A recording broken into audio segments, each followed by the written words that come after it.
Около 11 тысяч пожаров произошло в Башкортостане с начала года. Погибли 247 человек.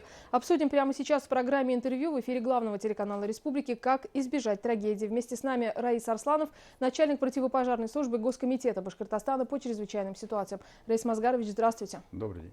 Как вы характеризуете ситуацию в связи с пожарами в Башкортостане?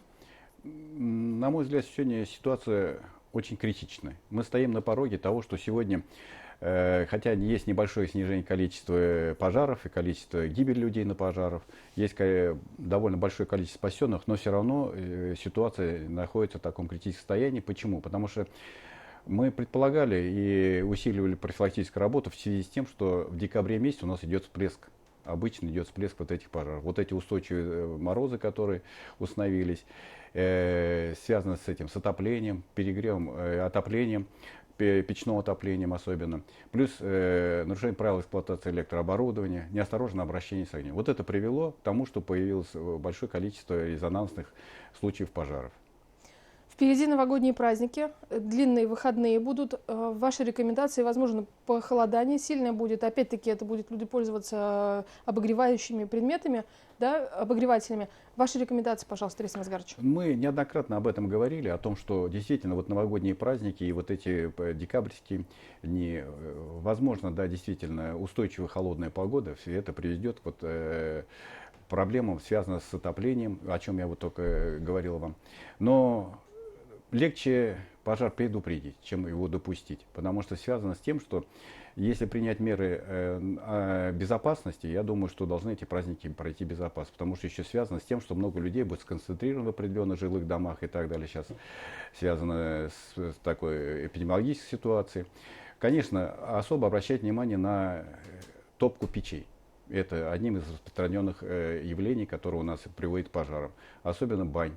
Что не так?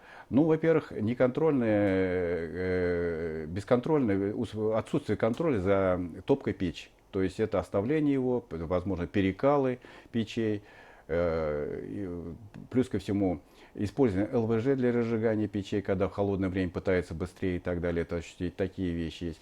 Ну, вторая причина, я считаю, не вторая, первая причина, которая у нас действительно всех всегда волнует, это неосторожное обращение с огнем.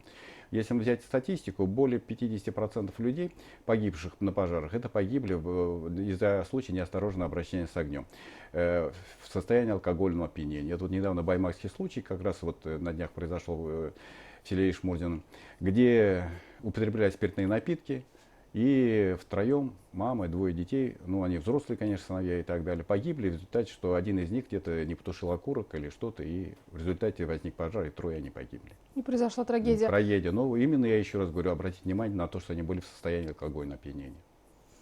Правда ли, что пожары, которые происходили 20-30 лет назад, отличаются от современных пожаров? Конечно, да, отличается, потому что надо обратить внимание, что все-таки гибель людей от пожара не от термических ожогов, а от токсичных продуктов горения. Это вот сегодня статистика так, 95% более погибших людей в результате воздействия токсичных продуктов горения. Ну, то есть, проще говоря, начался пожар, горят различные предметы, человек вдохнул буквально 2-3 раза, и уже этого достаточно, что он теряет сознание и не может спастись. Спастись. Вот действительно, вот правильно вы говорите, если взять 60-е, 50-е годы, сегодня 2000-е годы, и температура горения подросла. По оценкам наших этих специалистов в области пожарной безопасности, есть посвященный ряд трудов этому. Плюс появились другие факторы горения, потому что применение пенопласта, поролона и так далее, то есть химические такие вещества, которые при горении выделяют очень большое количество отравляющих веществ. Что значит происходит с человеком? Но если он глотнул, он теряет самое главное ориентацию и поражение, если как нервно-паралитическим газом. То есть человек получает массовое отравление, то есть, как по-медицински правильно сказать, это наступление, когда человек просто погибает от получения вот таких горения от продуктов горения. Вот как, например, в хромой лошади, многие, получив отравление, стали инвалидами по жизни. То есть определенные функции тела уже отключились у человека. Да, в Перми это произошел ярко показал, пожар. вот это яркий пример для всех.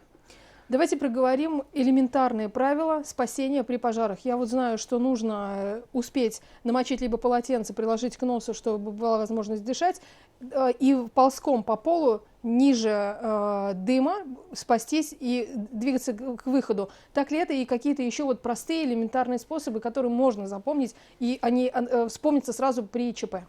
То есть при ЧП я первый, сразу возникшем ЧП, я бы рекомендовал первый, это набрать 112. Единый номер. Потому что не надо других, может, номеров не знать. Но 112, если вы знаете, пожарная охрана 100% к вам приедет. Второе. Действительно принять меры к эвакуации. Для того, чтобы с этого места горения. Оценить обстановки и так далее. Вот если, например, последний в Туймазах в квартире возник пожар, дедушка двоих детей вывел, а сам вернулся назад и не стал его. То есть он не сделал все, чтобы обезопасить свою жизнь. Да, он сделал внукам и так далее. Вы о чем говорите? Да, прежде всего защитить органы дыхания. Найти наиболее безопасный путь эвакуации, включить. Потом уже, если от обстановки есть возможность, стараться в первую, конечно, очередь организовать тушение очага пожара. Но если вы уже покинули, то стремиться туда не надо, если подъезжает специалист пожарной охраны. Чаще всего происходит по каким причинам в многоквартирных домах? Эти случаи тоже вот в последнее время часто. Ну, и они все три причины. Вот эти, я говорю же, это две причины. Это первое. Это неосторожное обращение с огнем. Это при курении в алкогольной степени. Это самая большая. Но и нарушение правил эксплуатации электрооборудования, электропроводки. Рекомендации, как быть с детьми? Детьми в этих условиях самый такой вопрос, когда детей надо учить с самого детства. Вот если на днях был случай в Серафимовке Туймазинского района, когда действительно, я считаю, ребенок был обучен мерам безопасности, потому что возникло возгорание, сработал пожарный извещатель, 8-летний мальчик схватил сестренку и вывел из квартиры.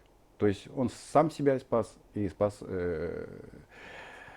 свою, ну, ближе, как говорится, вот, и да. себя. И себя, самое главное, возьмет, да. И у нас, конечно, в этом случае надо действительно детей учить азам безопасности. То есть, если возникл пожар, ты должен заранее уже знать о том, что ты научил ребенка, первое, а потом сообщить об этом. 112, 112, там не откажут никогда, выслушают и примут меры. Родителям. Потом, значит, знать пути эвакуации, какие есть, где ближайшие соседи у вас, к которым вы можете достучаться, дозвониться и так далее. Ну и самое главное, принять меры, чтобы покинуть туда это место и уйти с этого места происшествия. Из раза в раз в каждом интервью мы говорим об эффективности пожарных дымовых извещателей. То есть, если возник дым и есть угроза, пожарный извещатель пищит и об этом информирует людей. Вот здесь есть ли какие-то новости, да, что есть спасенные жизни и так далее? Ну вот я пример выше приводил.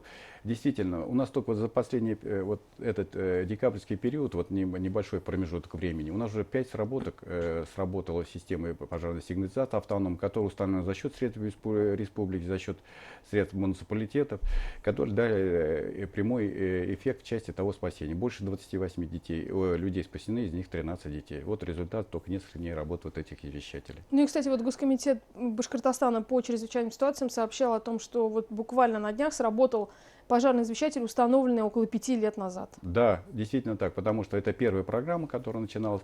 Я хочу сказать о том, что действительно стоимость, она небольшая, но она вот дает такой эффект в качестве жизни, в части социальной ликвидации вот социальной опасности такой, как от пожара. Раис Мазгарович, в Уфе практически вся неделя идет это молодые профессионалы, WorldSkills. Я знаю, что там в том числе есть и обучение по программе пожарной безопасности. Насколько вообще можно туда попасть всем желающим, да, ну, школьникам, подросткам, студентам, и на что направлена программа? У нас это действительно есть такие рабочие специальности, как пожарный, спасатель. И Госкомитетом ЧС республики проводится большая работа по популяризации этих специальностей. Соответствующе, эти специальности попали очень хорошо, что в эту программу, всероссийскую программу в виде соревнований. Открытие этих соревнований показывает, проведение этих соревнований показывает о том, что эта профессия действительно востребована среди молодежи. Мы активно пропагандируем эту специальность. Сегодня принимает 6 команд Они на базе нашего радиотехнического колледжа проводят эти соревнования. Я думаю, что она еще раз больше покажет активность молодежи в части освоения таких данных профессий. Ну и, кстати, у обывателей часто бывает мнение, что это очень опасная работа, но, как говорят сами работники экстренных служб, если соблюдать все меры безопасности, то это самая безопасная работа. Согласны с этой точки зрения? Я бы не сказал, конечно, что это самое безопасное, потому что случаи могут быть специфичны. Вот на сегодня также вот у спасателей сегодня такая же рабочая специальность спасатель, она тоже профессионально опасна сам по себе, потому что протянуть руку помощи в такой ситуации, это, конечно, благородно и так далее, но это есть профессия. Но есть люди, которые сами помогают людям, спасаются и так далее. Вот если в Балтийском районе молодой человек спас женщину, которая также вот сработал извещатель и вытащил ее из огня. Вот тот же самый положительный показатель, что есть и не только профессиональные пожарные или спасатели, а есть еще, которые именно настроены на то, чтобы помочь людям. Спасибо большое, Раис Мазгарович. Я напомню, что сегодня гостем программы «Интервью» в эфире главного телеканала Республики был Раис Арсланов, начальник противопожарной службы Госкомитета Башкортостана по чрезвычайным ситуациям. И мы говорили о противопожарной безопасности. Берегите себя, смотрите БСТ, не переключайтесь.